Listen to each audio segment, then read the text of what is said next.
var rigtig, rigtig godt. Det var fantastisk. Det var sjovt at se kollegaerne i lidt utraditionelle rammer. Jeg havde det næsten lidt ligesom om, vi var ved at lave et samba-optog, der skulle gå ned ad Nørrebrogade.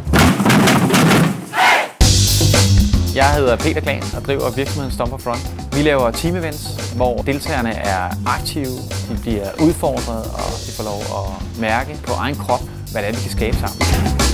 Peter han giver en ufattelig god energi, når han kommer ind i et rum og møder en ny gruppe af mennesker, som måske efter en lang workshop har brug for at få rejst lidt op og få rørt sig. Fordi der var den der intensitet mellem alle deltagerne, så var det meget let at falde ind. Vi laver det sådan, så det er til ganske almindelige mennesker, som i udgangspunktet ikke har nogen forudsætninger for musik i et niveau, hvor alle kan være med. Og så bygger vi op. Og fordi vi er mange om det, så kan det komme til at lyde super godt.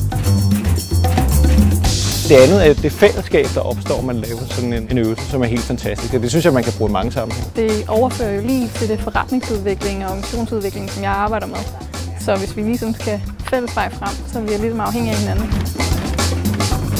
Rent logistisk er det enormt simpelt, når Peter kommer ud. Han kan komme et kvarters tid, før det går løs, og typisk så får vi det til at passe med en kort pause, og så stiller Peter op. Vi har alle typer af virksomheder og offentlige institutioner. Vi kommer i mindre personalegrupper, afdelinger, hele organisationen. Så det er alt fra 10 personer til over 1000. Jeg kommer helt sikkert til at ringe til dem, at der er rigtig mange steder, hvor jeg tænker, det ville være så fedt at indlede med det her. Man kan nærmest mærke, at det fylder resten af dagen og giver energi til resten af programmet.